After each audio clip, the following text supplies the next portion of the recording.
Okay, guys.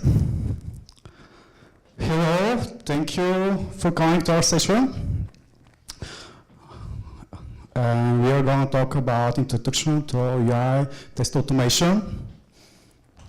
So, guys, are you ready to learn how easily to test your mobile applications? Yeah. Woo! I see. My name is Svetoslav. And I'm Vasil. And we are a part of NativeScript core team, and we have been playing for a long time as a good and bad cop. Caps? What do you mean by caps?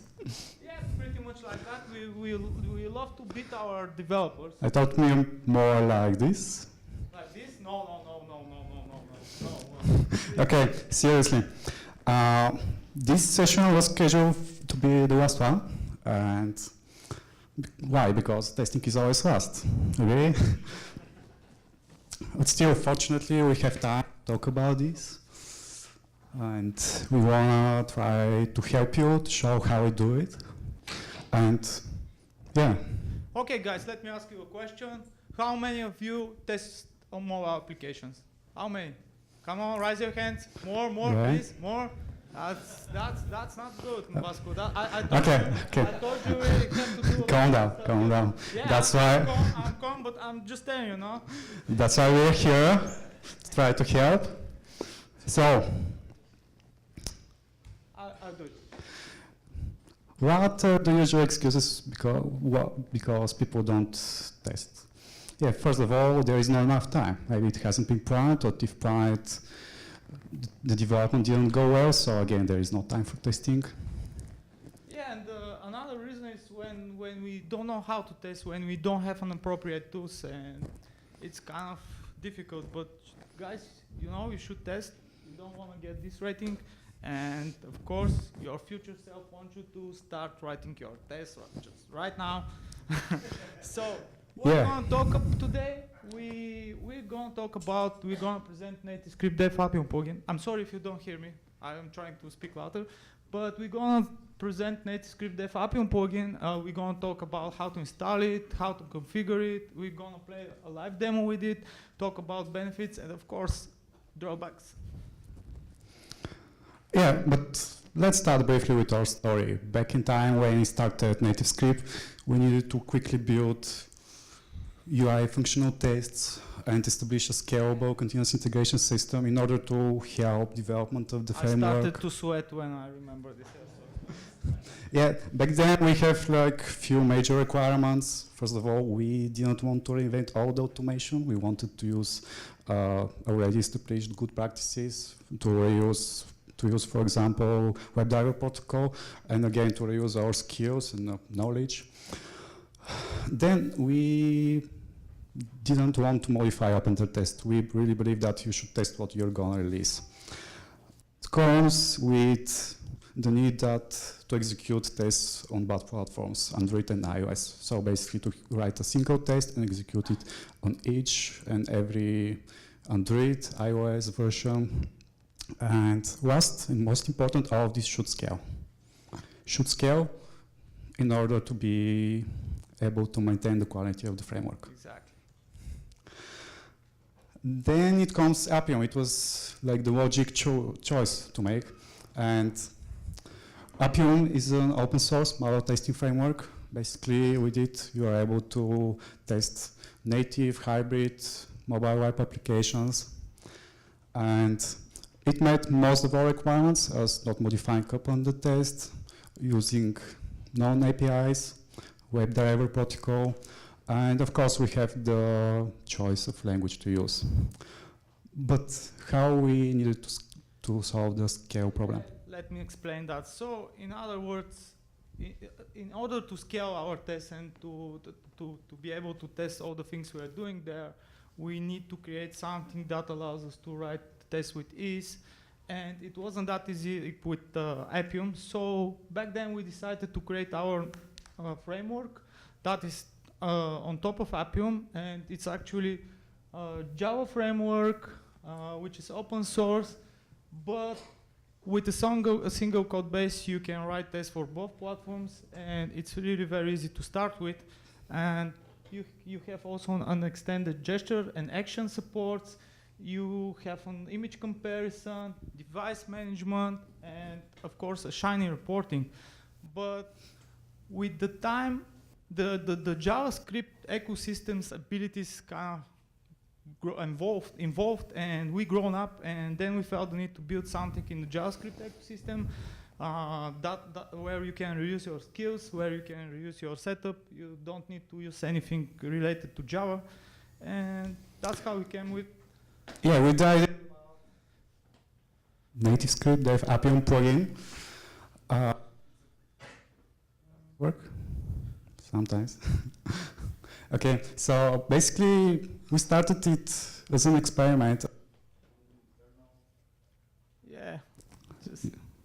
At a hackathon inside the team, and yeah, it's a TypeScript plugin.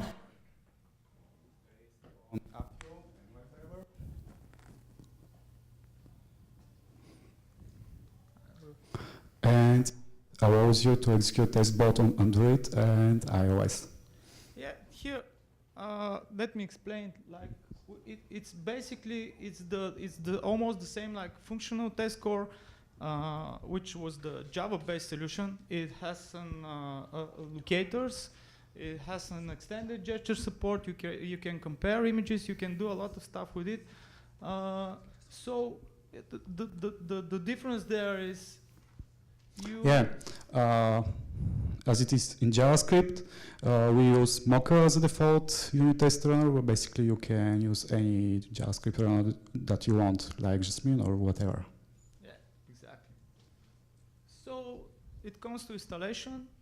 I'm not going to install it here, because I'm not sure with the internet connection, but basically it's not more than an usual npm package, and you just need to call npm install like a set dependency, and that's all.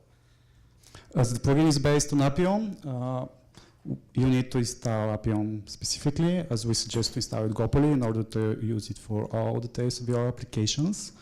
And after installation, the post-install script of the plugin is going to install a few dev dependencies needed to plugin to work, like WebDriver, TSLib, Mocha, and typings, of course, a few reporting dependencies. So, for our conveniences, the plugin will create also an itwi folder, which contains the configurations that we need for Appium. And because by default we use Mocha, so it will add some options about Mocha. It will also create hooks, a sample test that are based on template hello world for TypeScript and JavaScript and are ready to execute. And you just need to run a single npm script command, and I'll show you later in the demo, actually. Okay, as the configuration is very important here, because basically after install the plugin, you are able just to run your test. You just need to look at the configuration, because if you don't configure it, it won't work. And here is a part of the default Appium capabilities JSON file we provide. So here are the main fields that you need to pay attention. Of course, the platform name and version in order to address the test for a particular version. Of course, device name, just to tell Appium what device to use, whether emulator, simulator, or real device, and application path in order to take the application which is going to be deployed on device. As a full list of all available capabilities, the best place to look is at the Appium documentation at this link. Yeah, cool. So, what demo? I need to. So let's start. Are you ready? We're gonna have a demo. We're gonna play a demo. Yeah. Oh, come on, come on. Well, everything's fine. So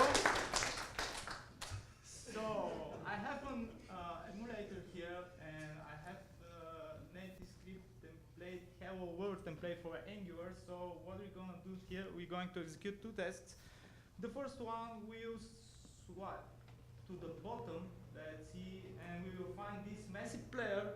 So then we tap on Messi Player, and we will create a screenshot, and we will verify that this is the screen that we expect. So then we go back.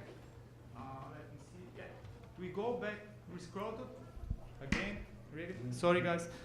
We go back, we scroll to the top, and we found this player test again, and we just going to assert that the player name is displayed or stuff like that. So what I have to do now, as you can see here, is our script command, and I'm just gonna execute this command and see what happened. npm run e2e, and here we need to provide the run type, which means what kind of simulator or device we are going to use. In this case, I'm just going to type like that, run type, and sorry about typing. And I'm going to see in my capabilities, appium capabilities file, I'm going to search for emulator that is, it's APA24, so I have one here. I will choose it, just copy, paste it here, and run the test. And let's see what happens here. So while the test is executing, I'm going to explain a few more details. So we have a setup file with two configs. One is before and after, where we actually start the Appium server. So in our, as you can see, the tests are running very nice and smoothly here. Yeah. So swap like already executed, and then we go have this scroll to. Yeah, come on, clap your hands. Okay, So, okay, Svetoslav. That's good, but let me explain about the test. Yeah, I know. So basically, in the test file, this is the sample test that the plugin provides us. We have two more hooks here, before and after, where we create the driver that communicates with the device, and yeah, where we quit it with it.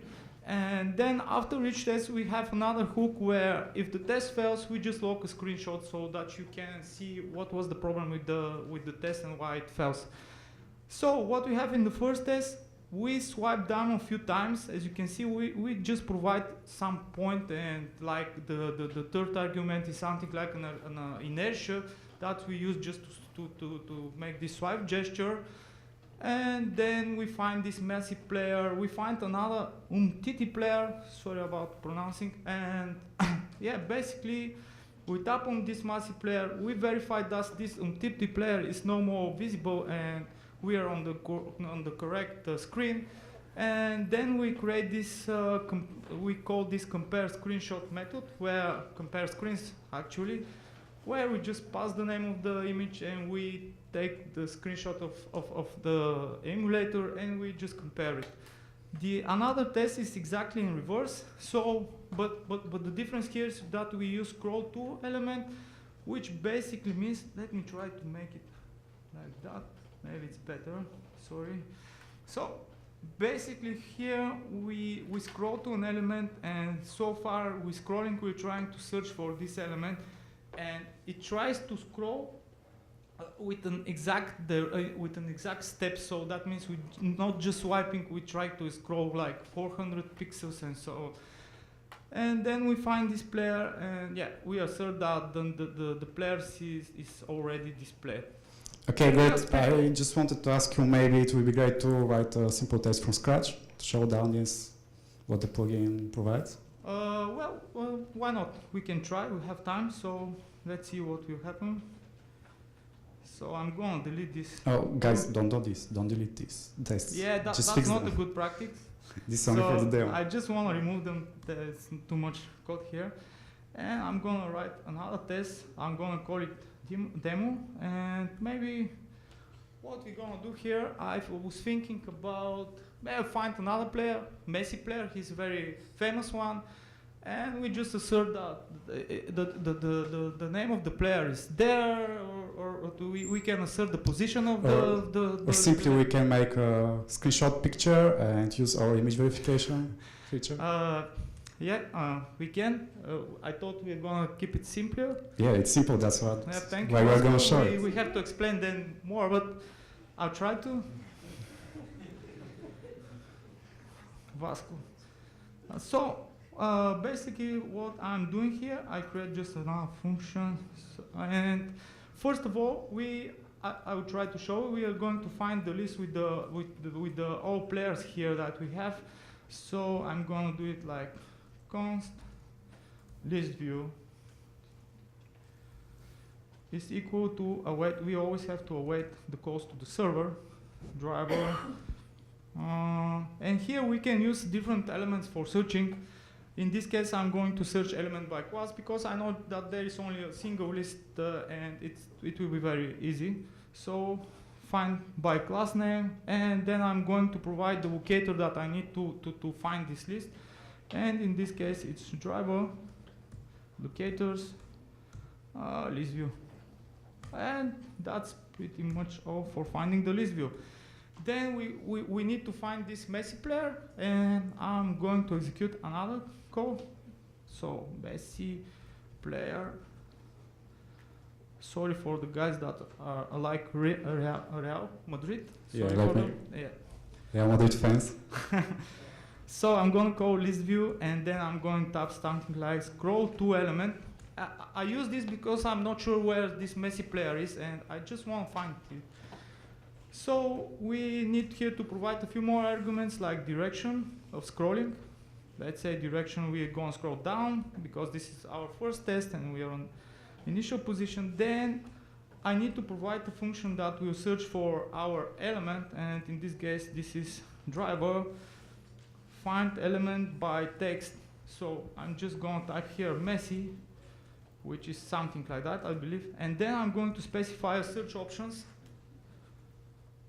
which is contains, because I'm not sure if this is the correct name and if there are any white space and something like that.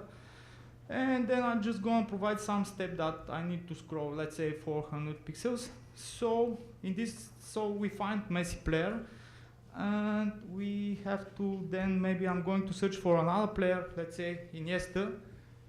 I'll tell you later why. So find Iniesta, const Iniesta Player, and say await driver, dear driver, find me Iniesta, find by text. We're going to specify here Iniesta, and again search options, that means it should contain this text.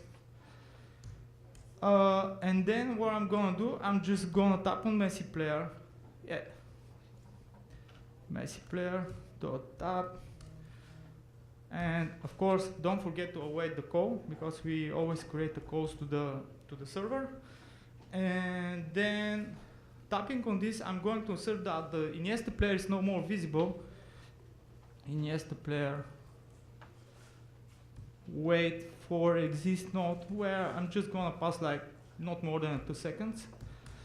And then we are going to create a snapshot, like simple as that, const result equals to await driver compare screens. And what we need to pass here is the name of the image. So I'm gonna call it Messi, not Messi, Messi Player details. And there are a few more options here, like you need to specify timeout seconds. This means how many times in time, how much we need to compare the screens. Why we do that? Because there are a lot of transitions, animations, and we cannot be sure when this transition has already ended. And so we ensure ourselves that the transitions are already completed. That's why we try to compare this image at least a few times. So in this case, I'm just gonna say 1 second. And then we can specify some tolerance. This is very useful in case there are some shadows or some animations that you want to ignore, and just we can put some very small tolerance here, like this is something like 1%, I believe. And yeah, and then we can just say assert is true result. So let's run that test and see what happens. What do you think, guys, will happen here? I'm just curious. If anyone has an idea, will this test pass or will this test fail? Pass? Why? No. Let's see.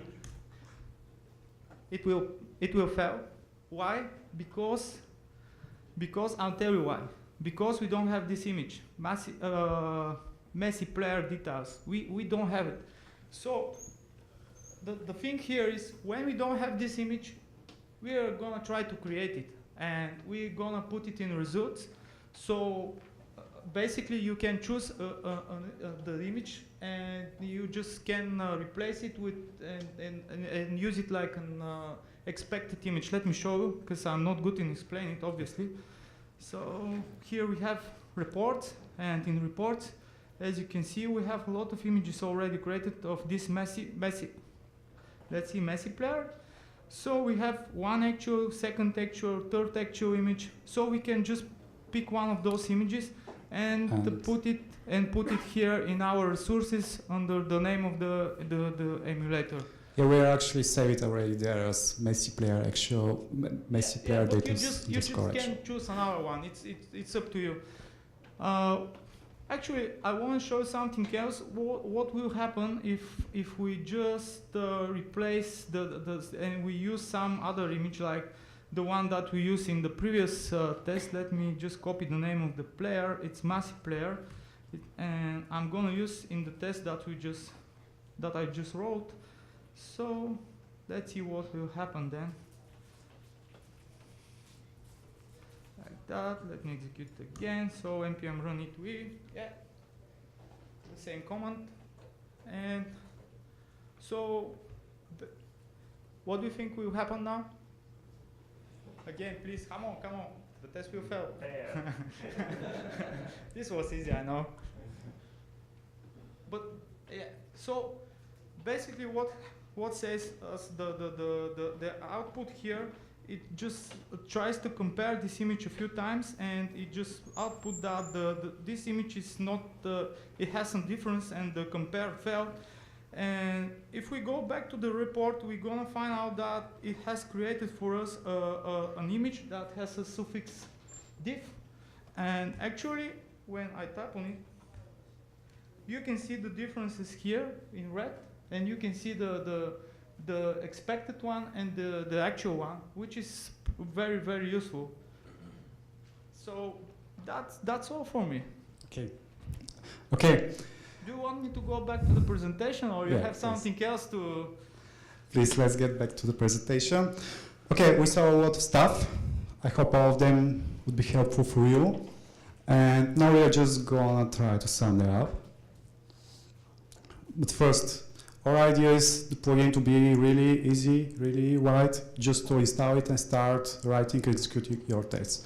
That's why you just need to npm install it to your application, check out the configuration, Appium's capability configuration file, make sure that you have the proper device name, application path, and then execute suite you choose.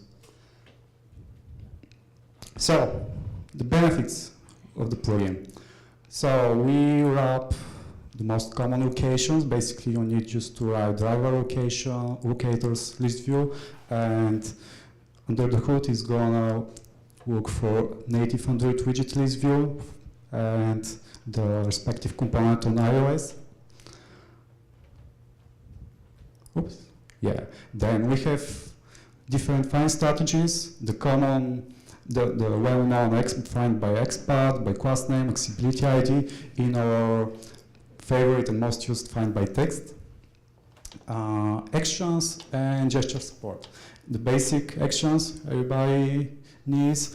Also a general swipe gesture and specific scroll to gesture, scroll to element. You can pass an element which you want to scroll to. Element helper methods. They help a lot in order to have like good flow of the test execution. Sometimes you need to wait for an element to exist or doesn't exist. Also to take a page source, for example. Did you notice the IntelliSense in Visual Studio Code? I missed to mention it, so. Yeah, that's thanks to the typings we provide with the plugin, and also with the sync await support, you don't need to chain all dense statements in your test, you just need to use await. Yeah, our favorite one, yeah. Yeah, image comparison. We use it a lot, just to make sure that there are no changes in the UI, in the layouts. And this chaos works for us, that's we suggest it. It's great for some purposes. And because the Appium, once again, is Appium based, basically we get all the integration that Apple provides, for example, with open source cloud builds like source apps. And here is a demo linked to our verified nativescript plugin. You could go there and check out how to integrate it with source apps. So it comes to drawbacks, and the main, I wouldn't say drawback, but yeah, the main thing here is that we rely on Appium team for supporting the new operation versions, which actually is not that bad because these guys are doing a great job, and they always try to provide us a new version even for the betas. So these guys are cool, really. And of course, Bet yourself, guys. Atom is here. Apple released iOS 11 last week. Google released Android Oreo the week before. And that's how we support them from day one, just executing tests against their betas, using Appium beta support of the new versions. And for this conference, we released version 3.0 of nativescript-dev-appium plugin.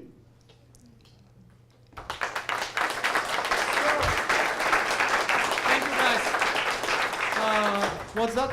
I mean, everybody knows where we are. We are in New York. Yeah, I posted in Facebook. I posted on Twitter. I told my grandma, all my friends. Everybody knows I'm here, man. Where are we at That's something else. Sorry, it's my mistake.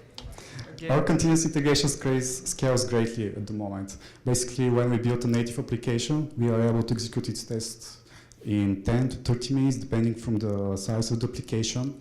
And this helps us a lot because, yeah, we do this even on pull requests. So basically, we don't let any changes, issues go to master branch. Yeah.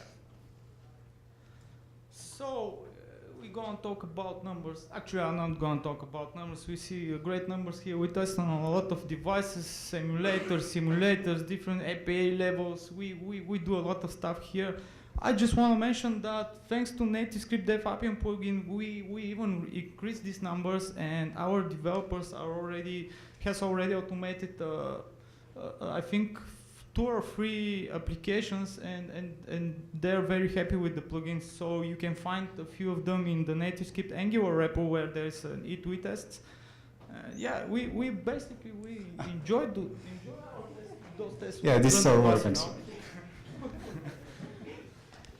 Okay, here are a few links. You could find nativescript-dev-appium repository in nativescript organization at GitHub.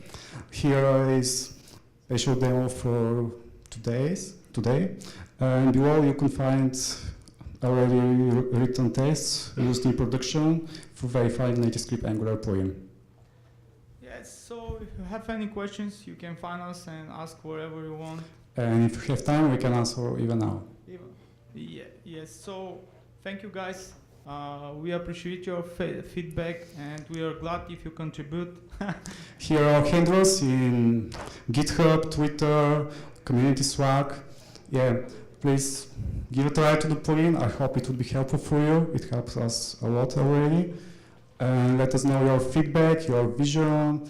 Yeah, let's make it work for all of us. You should Thank you. test